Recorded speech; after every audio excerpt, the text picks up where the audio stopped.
Hai teman tante semua, selamat jumpa kembali ya.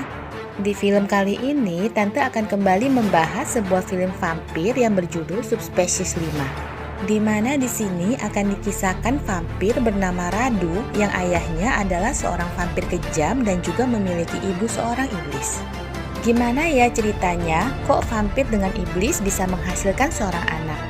Yuk saksikan saja alur ceritanya. Selamat menonton ya teman tante semua. Terima kasih. Dikisahkan ada sebuah ramalan tentang keturunan vampir Vladislas yang nantinya akan membunuh ayahnya sendiri. Anak itu akan lahir dari rahim iblis wanita bernama Sirke yang menjadi pasangan Vladislas. Karena itulah klan Ksatria Naga mengutus tentara salibnya untuk menculik anak itu, juga belati milik iblis Sirke. Anak yang diberi nama Radu itu dibawa ke benteng gereja, dirawat dan dibesarkan menjadi tentara salib tanpa sedikit pun diberitahu tentang asal-usulnya.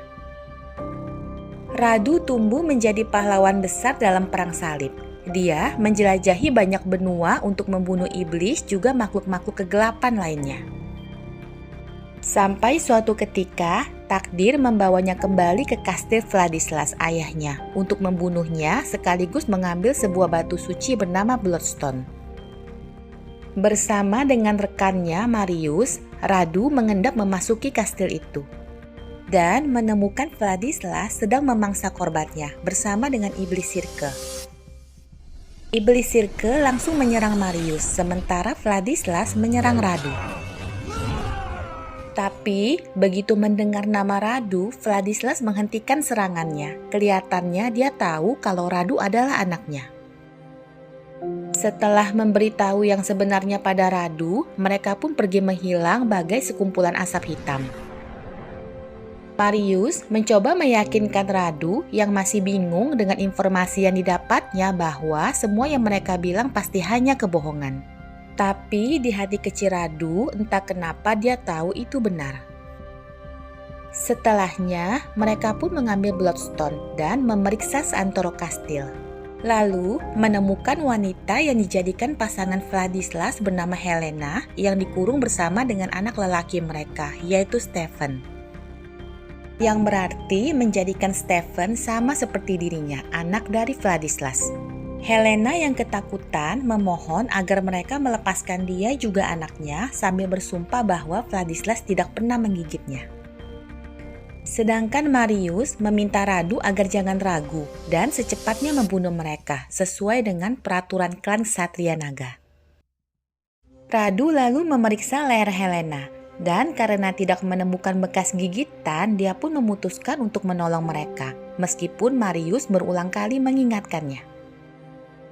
Sesampainya di luar kastil, ternyata kuda mereka hilang, sehingga mereka pun terpaksa melakukan perjalanan kembali dengan berjalan kaki. Tapi, karena hari sudah gelap, mereka pun memutuskan untuk bermalam di sebuah gua. Paginya, Stefan yang terbangun berteriak keras bahwa matanya terasa sakit. Mungkin karena sejak lahir dia hidup dalam kegelapan, sehingga matanya tak terbiasa melihat terangnya sinar matahari. Marius yang melihat itu semua semakin kesal. Dalam pikirannya, membiarkan mereka hidup adalah kesalahan besar. Sehingga dia memutuskan untuk pergi, membiarkan Radu bertanggung jawab penuh atas keputusannya. Dan ternyata Helena juga tidak tahan dengan sinar matahari, lebih-lebih dari Stefan. Sehingga Radu terpaksa melanjutkan perjalanan mereka di malam hari dan istirahat pagi harinya. Dia sama sekali tak curiga pada Helena, menganggap itu hanya karena dia sudah lama dikurung dalam kegelapan. Sampai suatu malam, saat mereka hanyut dalam godaan, Radu menemukan beberapa bekas gigitan di paha Helena. Rupanya, Helena memang sudah digigit oleh Vladislas. Itulah sebabnya dia tak bisa keluar di bawah sinar matahari. Meskipun begitu, entah kenapa Radu tak membunuh Helena. Dia malah memberikannya darah dari Bloodstone yang berisikan darah orang-orang suci. Helena tentu saja langsung meraih Bloodstone itu untuk memuaskan dahaganya. Dan hal itu berlangsung setiap malam. Tiap Helena bangun, hal pertama yang dilakukannya adalah minum dari Bloodstone. Radu yang melihat itu jadi penasaran dan bertanya apa rasanya meminum darah orang suci. Helena menjawab bahwa rasanya ajaib. Dia seperti mendapat pengetahuan, kekuasaan, dan juga belas kasih. Helena lalu memujuk Radu untuk mencobanya, dan berhasil. Radu akhirnya minum sedikit darah dari Bloodstone itu. Setelahnya, Helena yang rapuh dan membutuhkan seseorang untuk menjaganya, menggigit juga memberikan darah pada Radu, menjadikannya seorang vampir seperti dirinya. Tapi mendadak, Vladislas muncul dan membawa Helena juga Stefan, meninggalkan Radu yang baru bertransisi menjadi vampir sendirian. Radu yang putus asa lalu berjalan dengan kebingungan, tidak tahu apa yang harus dia lakukan. Tapi saat dia menemukan Marius, secercah harapan langsung muncul. Dia menghampiri dan menceritakan semuanya pada Marius, lalu meminta untuk membantunya mengakhiri hidup agar tidak menjadi makhluk malam. Dengan terpaksa, Marius pun melakukannya. Sayangnya, iblis Sirke, ibunya Radu, tiba-tiba muncul dan membunuh Marius. Sedangkan Radu yang sekarat hanya mampu melihat rekannya terbunuh di depan matanya. Iblis Sirke lalu membawa Radu ke tempatnya, mengajaknya bersama-sama untuk menghancurkan Vladislas. Kelihatannya, Iblis Sirke punya dendam sama Vladislas teman tante, bisa jadi mungkin karena dicampakkan ya, Vladislas lebih memilih Helena. Sejak saat itu, Iblis Sirke melatih dan memberi banyak-banyak pengetahuan pada Radu. Dia belajar cara menarik kekuatan dari bumi dan langit, cara memanggil iblis, juga keterampilan berburu mangsa. Tapi semua itu tak membuat Radu betah tinggal bersama ibunya, apalagi bayangan Helena terus menghantuinya. Suatu malam, dia mencuri belati milik Sirke, dan waktu terpergok, dia menusuk ibunya dengan belati itu dan langsung kabur. Sejak saat itu, Radu berkelana sendirian sambil terus mencari Helena dan Bloodstone-nya. Tapi, hidup sendirian dan abadi membuat Radu kesepian. Dia menginginkan teman untuk berbagi malam-malamnya. Suatu hari, dia melihat sepasang kakak beradik, Jonathan dan Ariel, yang sedang bermain musik di sebuah bar. Musik mereka terdengar sangat indah, sehingga membuat Radu langsung tertarik. Dia mengikuti mereka sampai ke penginapan, tapi karena di depan pintu terpampang sebuah salib besar menahannya untuk masuk. Radu menunggu dan menunggu sampai akhirnya Ariel yang mendengar suara dari balik pintu membukanya dan melihat Radu. Ariel lalu bertanya siapa dia dan apa yang diinginkannya. Radu bilang agar Ariel membiarkannya masuk supaya dia bisa mengenalkannya pada misteri. Ariel yang ketakutan langsung menutup pintu dan membangunkan Jonathan.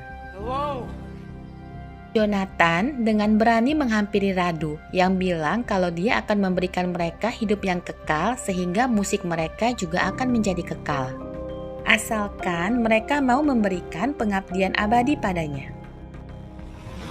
Dan Ariel yang melihat itu langsung sadar kalau Radu adalah vampir. Dia pun menghampiri Jonathan yang sedang sekarat berusaha membangunkannya. Tapi Radu mencekiknya sampai di ambang batas nafasnya. Radu lalu memberikan satu pertanyaan penentuan, yaitu apakah mereka ingin terus hidup. Jika iya, maka dia akan menjadikan mereka kekal. Ariel juga Jonathan yang berada di ambang kematian tentu saja memilih untuk hidup. Dan sejak saat itu mereka menjadi anak-anak Radu, budaknya, sepasang kakak beradik yang dijadikan vampir untuk menemani kesepiannya. Mereka dibawa ke kastil milik Vladislas dulu, diajarkan bagaimana caranya untuk hidup sebagai vampir. Hal itu tentu saja tidak mudah. Radu harus menghadapi sikap mereka yang penuh pembangkangan di awal mulanya, terutama Ariel. Akan tetapi, pada saat Radu membawakan mereka seorang wanita untuk memenuhi rasa lapar mereka, justru Ariel lah yang lebih tidak bisa mengontrol dirinya dibanding Jonathan. Ariel menghisap darah wanita itu tiada henti, seperti tenggelam dalam kegilaan. Bulan demi bulan, tahun demi tahun berlalu. Mereka terus tinggal di dalam kastil itu. Rasa haus Ariel seakan tak ada habisnya, sedangkan Jonathan menjadi seperti cangkang kosong yang hampa. Karena itulah Radu akhirnya membiarkan mereka mencoba memainkan musik lagi untuk membuat mereka kembali bersemangat. Sayangnya, jiwa bermusik seperti hilang dari batin mereka. Mereka kehilangan inspirasi, tak bisa lagi memainkan nada indah dari alat musiknya. Radu lalu membawa mereka keluar kastil, mengajarkan bagaimana caranya berburu mangsa. Suatu malam, seorang pemburu klan Ksatria Naga bernama Diana, keturunan dari penyihir Kalisto, diutus untuk membunuh Radu. Tapi kelihatannya dia bukan lawan yang sebanding buat Radu. Dengan mudah, Radu menjatuhkannya. Padahal Diana sudah mempersiapkan belati milik iblis Sirke yang dicuri oleh Ksatria Naga dulu saat membawa Radu yang masih bayi. Jonathan dan Ariel juga ikut menghisap darah Diana dengan ganas, sedangkan Radu mengutuknya dengan menjadikannya seorang vampir. Jonathan lalu melihat kesempatan untuk kabur. Dia mengambil belati Sirke yang terjatuh dan mengarahkannya pada Radu. Tapi Ariel yang mengendap ke belakang Radu meniupkan serulingnya dengan keras, membuat gendang telinga Radu serasa mau pecah.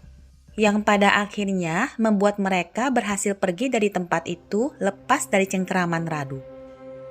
Setelahnya, Radu ikut menyusul pergi, meninggalkan Diana sendirian di kastil itu untuk meregang nyawa.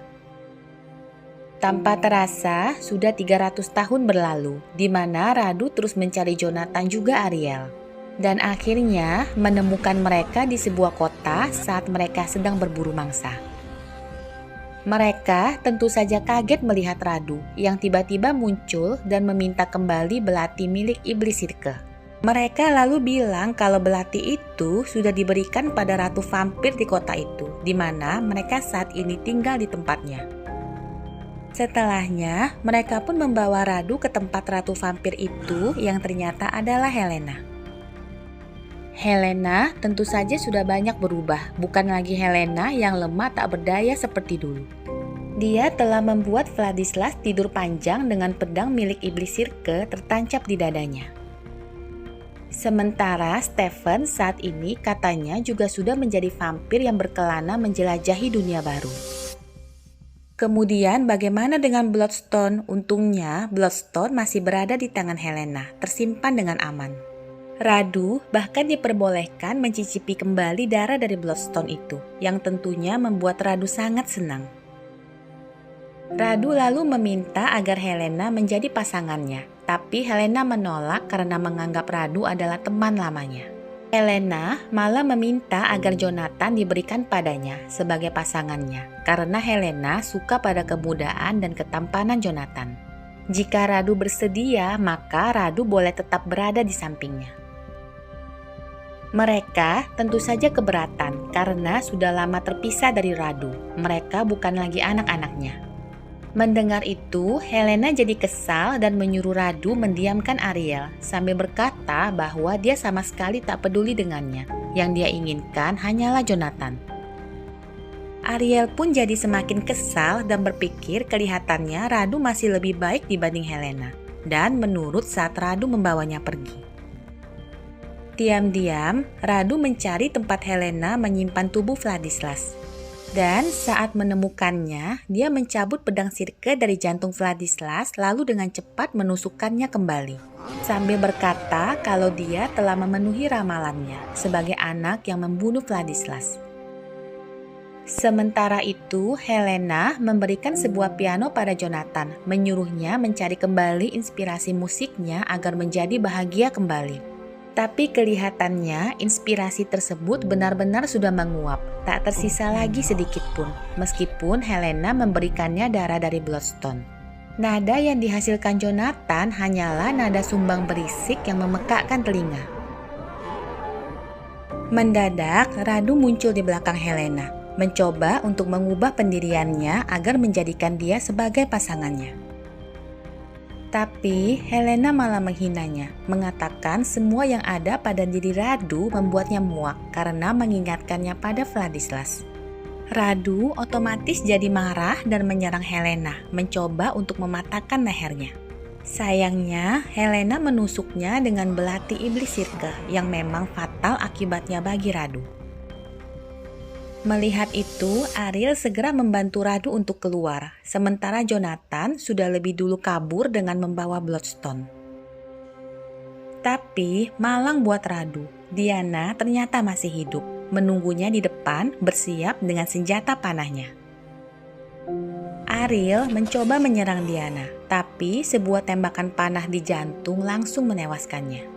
Melihat itu, Radu segera menghampiri Ariel yang sudah tak bernyawa, menatap Diana yang berkata bahwa ini adalah pembalasan, dan suatu hari nanti dia akan membunuhnya. Film pun berakhir dengan Radu yang meratapi kematian Ariel, Helena dan juga Jonathan yang pergi meninggalkan dia kembali dalam kesendirian yang hampa. Demikianlah akhir film Subspecies 5 Blood Rise ini. Semoga suka ya dengan alur ceritanya. Jangan lupa di subscribe dan di like juga videonya. Terima kasih.